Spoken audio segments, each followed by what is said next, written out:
जय हिंद दोस्तों। उत्तरांचल ज्ञानशाला में आपका स्वागत है। और हम जो डेली प्रैक्टिस टेस्ट करते हैं ये उसका टेस्ट नंबर 32 है।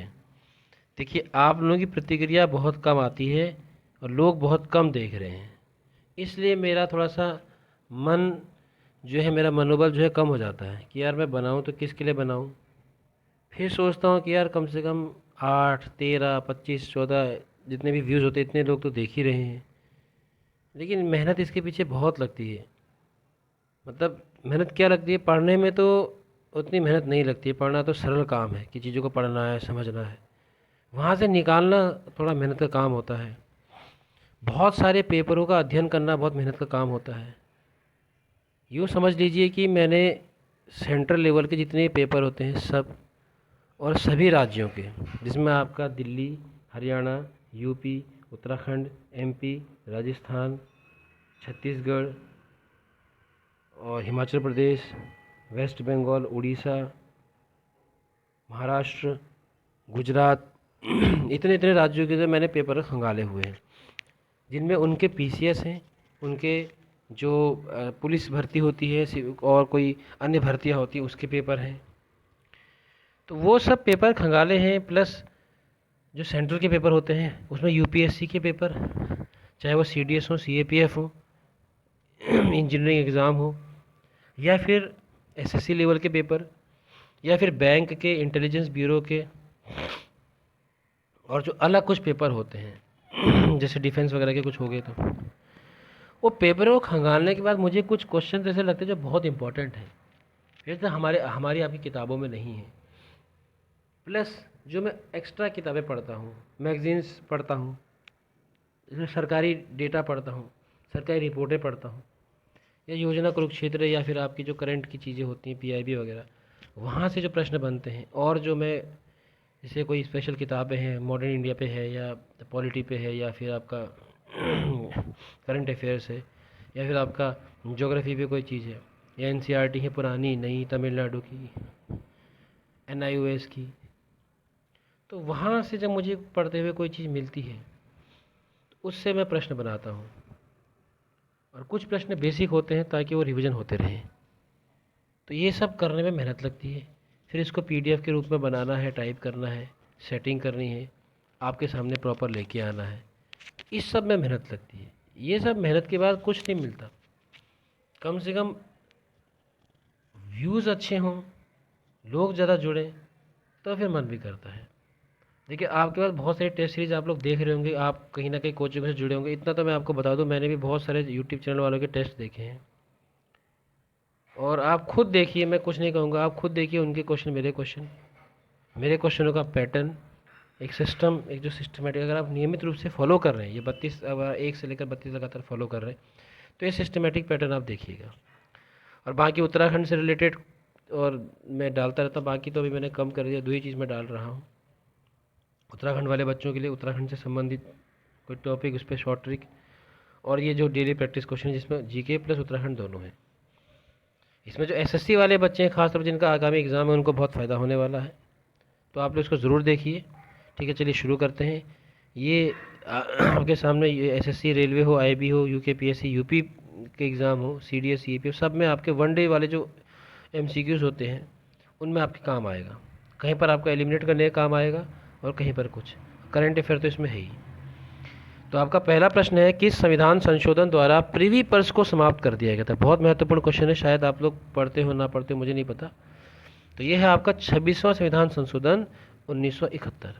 अब प्रिवी पर्स क्या है? प्रिवी पर्स, पर्स मतलब जहाँ इसमें पैसे होते हैं। तो प्रिवी पर्स एक ऐसा किस्म का प्रिविलेज है, एक ऐसे किस्म की सुविधा है जो रियासतों को दी जाती थी।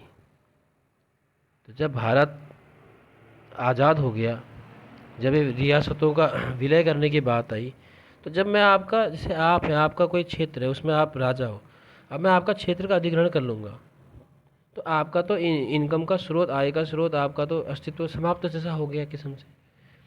तो मैं आपको एक प्रिविलेज दूंगा कि ठीक है, तुम्हारा पूरा ज़मीन मेरे पास आ गई, तुम्हारा पूरा साम्राज्य हमारे साथ मिल गया है, और मैं आपको आपके जीवन यापन के लिए, खर्चे के लिए कुछ रुपया दूंगा, जो आपके प्रिविलेजेस के तौर पे आपको दूंगा, जो आपके स्टैंडर्ड को मेंटेन कर बना के रखेगा। तो यही उन रियासतों के साथ किया गया। ठीक है। उनको कुछ पैसा दिया गया उनके हैसियत के हिसाब से, वर्चस्व के हिसाब से, तो वो प्रिवी पर्स कहलाया। इसको इंदिरा गांधी सरकार ने 26वें संविधान संशोधन से समाप्त कर दिया। अगला प्रश्न है, भारतीय स्वतंत्रता अधिनियम के बारे में क्या गलत है? कभी कभी ऐसे प्रश्न आते हैं तो आपको पढ़ना है। मैं आपको डायरेक्ट आंसर पे लेके जाता हूँ। इसमें पूरा का उसमें कहा कि भारत एक और पाकिस्तान दो डोमिनियन बनेंगे, तो ब्रिटिश सम्राट का पूरा शासन यहाँ से ले लिया।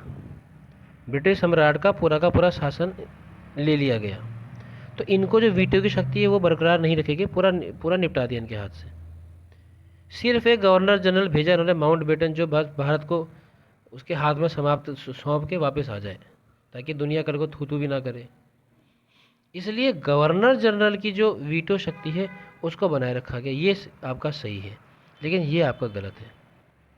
वायसराय का पद ये भी सही है, दो डोमिनियन बने ये भी सही है, और रियासतों को स्वतंत्रता दी गई ये भी सही है। तो क्या गलत है? गलत ये है, ब्रिटिश सम्राट की वीटो शक्ति को समाप्त कर दिया, बनाए नहीं रखा गया। ठीक है, तो आपका उत्तर हो जाएगा यहाँ पर ये। तीसरा प्रश्न है, फ्रेजर कमीशन किस लिए नियुक्त किया गया था? तो ये पुलिस सुधारों के लिए था। ठीक है, तो आप आसान है, आपको याद रखना है। ज्योतिराव फूले ने सत्यशोधक समाज की स्थापना किस वर्ष की थी? बहुत महत्वपूर्ण है। तो 24 सितंबर 1873 को पुणे में करी थी। तो आपका अच्छा, दो ऑप्शन 1873 हो गए, थोड़ी ये मिस्टेक हो गई है, दोनों ऑप्शन 1873 हो गए। तो ऐसा होता तो कोई भी आप लगा लीजिए। ठीक है, तो ये आपने आपके फूले साहब ने किया था, और इन्हें महात्मा की उपाधि 1928 में दी गई थी। इनको महात्मा ज्योतिराव फुले महात्मा की उपाधि 1988 में दी गई थी, याद रखिएगा, बहुत इंपॉर्टेंट है। अध्यक्ष मोतीलाल नेहरू और बाकी के 8 कांग्रेस नेताओं ने किस वर्ष भारतीय संविधान का प्रारूप तैयार किया गया? तो आपको पता होगा, लॉर्ड बिक्रेन हेड ने कहा कि अगर तुम आप बना सकते हो तो ऐसा संविधान बनाओ जो सबको स्वीकृत हो। फिर उन्होंने अपना नेहरू रिपोर्ट पेश करी, उसमें दिया ये सब होगा। तो ये किया था 1928 में। रॉलेट एक्ट की प्रतिक्रिया के रूप में डैश को राष्ट्रीय अपमान दिवस के रूप में आयोजित किया जाता है। तो ये आपको शायद पता हो, शायद ना पता हो। तो 6 अप्रैल 1919 को राष्ट्रीय अपमान दिवस मनाया जाता है। उसका 7वां प्रश्न है, ऑपरेशन फ्लड किससे संबंधित है? बहुत लोग बता देंगे, तो ये है आपका दूध उत्पादन से, मिल्क प्रोडक्शन। 8वां प्रश्न है, भारतीय संविधान में कितने प्रकार की आपातकाल की व्यवस्था है? तो आपको पता है 3, 52, 56, 60, ऐसे आप याद कर सकते हो। राष्ट्रीय आपात, नेशनल इमरजेंसी, प्रेसिडेंट रूल, राष्ट्रपति शासन, और फाइनेंस, वित्तीय इमरजेंसी। ठीक है। 9वां प्रश्न है, गांधी जी ने गुजरात में साबरमती आश्रम की स्थापना कब की थी? यूकेपीएससी ऐसे प्रश्न बहुत बार पूछता है, और ये एग्ज़ामों में आते भी, तो आपको याद रखना है। तो ये 17 जून 1917 को, तो ये हो गया ऑप्शन डी। ठीक है, और दूसरी महत्वपूर्ण बात, हुआ क्या था 1915 में, इन्होंने जब भारत आए दक्षिण अफ्रीका से, तो इन्होंने सत्याग्रह आश्रम की स्थापना की थी। सत्याग्रह आश्रम स्थापित किया था। बाद में 17 जून 1917 में इसको साबरमती तट, नदी के तट पर होने के कारण साबरमती आश्रम की संज्ञा दे दी गई। अब इसको साबरमती आश्रम के रूप से जाना जाने लगा। ये कहानी आपको याद रखनी है। 10वां, पंपास नाम के घास के मैदान कहाँ पाए जाते हैं? ये सारे जो आपके टेम्परेट और ट्रॉपिकल, यानी कि उष्ण कटिबंधीय और ये समशीतोष्ण जो घास के मैदान है, वो आपको सब याद करके रखने हैं। तो पंपास तो पाए जाते हैं आपके अर्जेंटीना में। अर्जेंटीना आपका कहाँ आता है? ये आता है आपका दक्षिणी अमेरिका में। तो कैसे याद रखोगे? तो आप इसको ऐसे याद रख सकते हो, आपको अर्जेंट पासपोर्ट साइज फ़ोटो चाहिए, पासपोर्ट साइज फ़ोटो अर्जेंट चाहिए, इसको ऐसे पढ़ लो, अर्जेंट। ठीक है, तो अर्जेंटीना में हो गया। दादा साहब फाल्के पुरस्कार पाने वाली पहली महिला कौन थी? ये आपका होमवर्क है। दादा साहब फाल्के पुरस्कार की स्थापना 1959 से हुई थी। याद रखना, बहुत महत्वपूर्ण, परीक्षा में पूछा जा चुका है ये प्रश्न। ये आपको कमेंट बॉक्स में बताना है, कमेंट में बताना है आपका होमवर्क है पहली महिला कौन थी, और साथ में आपको ये भी याद करना है कि लेटेस्ट किसे दिया गया, चाहे वो 2019 का हो, चाहे 20 का हो, 21 को, किसे दिया गया। दोनों काम आपको अभी के अभी करने, वीडियो ख़त्म होने के बाद छोड़ना नहीं इसको बिल्कुल भी। बड़ा इमाम बाड़ा कहाँ है? छोटा बड़ा दोनों इमाम बाड़ा लखनऊ में है। और क्या गजब की शैली है, कभी मौका मिलेगा तो ज़रूर घूमिएगा। पूरा दालों से बना हुआ है, सीमेंट की जगह दालों का इस्तेमाल हुआ है, आज भी खड़ा है मजबूत। विश्व उपभोक्ता दिवस कब मनाया जाता है? बहुत महत्वपूर्ण प्रश्न है, क्योंकि ये विश्व भी आता है और अपना देसी वाला राष्ट्रीय भी आता है। तो विश्व तो हो गया 15 मार्च को, और देसी वाला हो गया, मतलब राष्ट्रीय उपभोक्ता दिवस हो गया 24 दिसंबर को। ये होता है राष्ट्रीय वाला, याद रखिएगा। भारत में मीठे पानी की सबसे बड़ी झील कौन सी है? आपको पता ही होगा, ये है वुलर झील, जम्मू कश्मीर। कौन सी जल संधि भूमध्य सागर को अटलांटिक महासागर से जोड़ती है? जिब्राल्टर है, ये आपको याद रखना है, नक्शे में तुरंत देखना है, ठीक है। अब ये राज्य विशेष है उत्तराखंड, जिनका उत्तराखंड का पेपर नहीं वो यहाँ पे छोड़ सकते हैं, जिनका उत्तराखंड का पेपर है आइए आप और मिलकर सवाल फटाफट सॉल्व करते हैं। उत्तराखंड का राज्य खेल फुटबॉल है, इसमें 2 गोल पोस्ट के बीच की दूरी कितनी होती है? प्रश्न बनाने का तरीका है अपना अपना। तो ये होती है 24 फीट, लगभग 7 पॉइंट कुछ। मैं इसके वो यूनिट भूल गया हूँ, अब इसको फिट में ही याद रखिएगा, मैंने भी फिट में ही पढ़ा था इसे। तो ये 24 फीट के आसपास होती है, ठीक है। इसका और यूनिट में भी देख लीजिएगा, इसकी जो अन्य इकाइयाँ होती हैं ना उनमें भी देख लीजिएगा, कभी कभी इकाई बदल के पूछ लेते हैं। दूसरा प्रश्न है, हिमालयी पांडा में डाक टिकट कब, हिमालय पांडा पर होना चाहिए, हिमालयी पांडा पर डाक टिकट कब जारी हुआ था? ठीक है, तो ये हुआ था आपका 1963 में, 63 में। अब इसको याद करने का अपना तरीका है। तो हिमालय पांडा पर डाक टिकट जारी हुआ था 1963 में। प्रसिद्ध पर्यटक स्थल कानाताल कहाँ स्थित है? जो निवासी हैं उनको तो पता ही होगा, बहुत ही खूबसूरत स्थल है, यह है टिहरी में। और सुरकुंडा देवी मंदिर भी यहीं है, याद रखने का दूसरा पॉइंट है, सुरकुंडा देवी मंदिर भी यहीं है। क्षेत्रीय आयुर्वेदिक अनुसंधान संस्थान, इसको अंग्रेजी में कहें तो रीजनल आयुर्वेदिक रिसर्च इंस्टीट्यूट कहाँ है? रीजनल आयुर्वेदिक रिसर्च इंस्टीट्यूट ये कहाँ है? ये है आपका रानीखेत में। ऋषिकेश से यमुनोत्री तक कौन सा राष्ट्रीय राजमार्ग जाता है? अच्छा प्रश्न है, नया प्रश्न है। 134 जाता है, अब बदल चुके हैं राष्ट्रीय राजमार्ग, पहले 34 था, अब 134 हो गया है, याद रखिएगा। टैगोर टॉप उत्तराखंड के किस स्थान पर स्थित है? यह आपका रामगढ़ में है। यहाँ पर टैगोर जी ने एक हवेली बनाई थी, जो कि अब धराशायी हो चुकी है, खाली अवशेष से बचे हुए हैं। गणतंत्र दिवस 2021 पर उत्तराखंड के किस व्यक्ति को पद्मश्री पुरस्कार से सम्मानित किया गया? गणतंत्र दिवस 2021 की बात कर रहा है, याद रखिएगा, ऐसे प्रश्न उत्तराखंड में आ जाते हैं। तो ये है आपका प्रेमचंद्र शर्मा, ये है कृषक, इनको कृषि के लिए मिला है। न्यूनतम जनसंख्या वाले जिले रुद्रप्रयाग की जनसंख्या उत्तराखंड राज्य की कुल जनसंख्या का कितना प्रतिशत है? आप पूछोगे कितनों का याद करें, भैया जिसका सब सर्वाधिक है, मैक्सिमम है, और जिसका मिनिमम है वो तो पढ़ना ही पड़ेगा, उससे क्वेश्चन कुछ भी बन सकता है, ठीक है। तो ये है 2.40%, अगर नहीं है तो याद रखिए, ये अपने वैल्यू एडिशन कर लीजिए। अंडूरी उत्सव किस बुग्याल में मनाया जाता है? इसको अंडे की होली भी कहते हैं, अंडूरी उत्सव को। तो ये मनाया जाता है आपका, सॉरी माफ़ कीजिएगा, इसको मक्खन की होली कहते हैं, नॉट, वो कहीं कुछ और पड़ा था, इसको कहते हैं मक्खन की होली।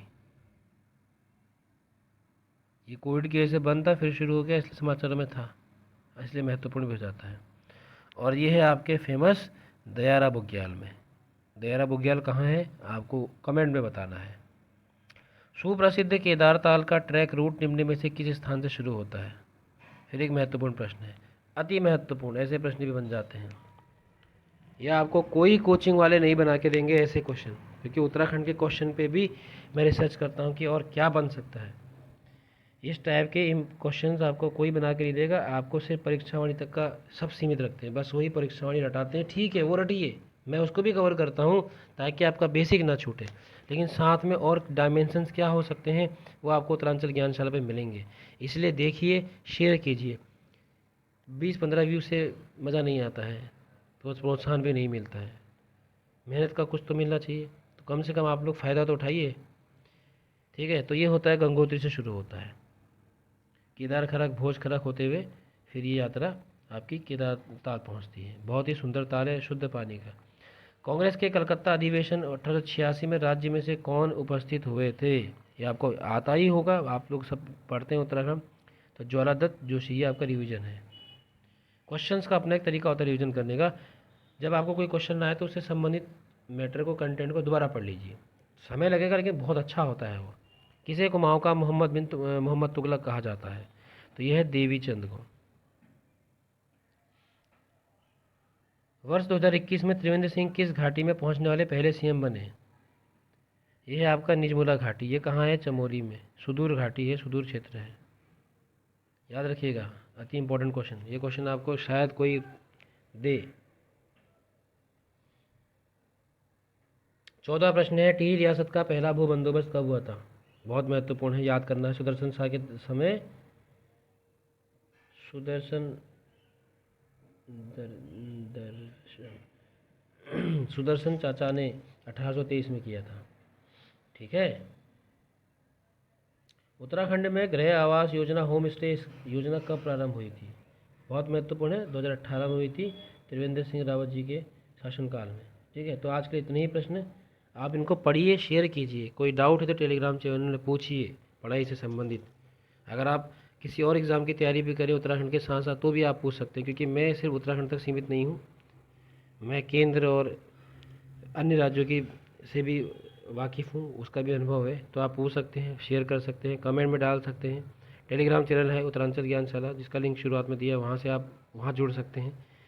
जुड़िए और लाभ उठाइए। धन्यवाद। जय हिंद।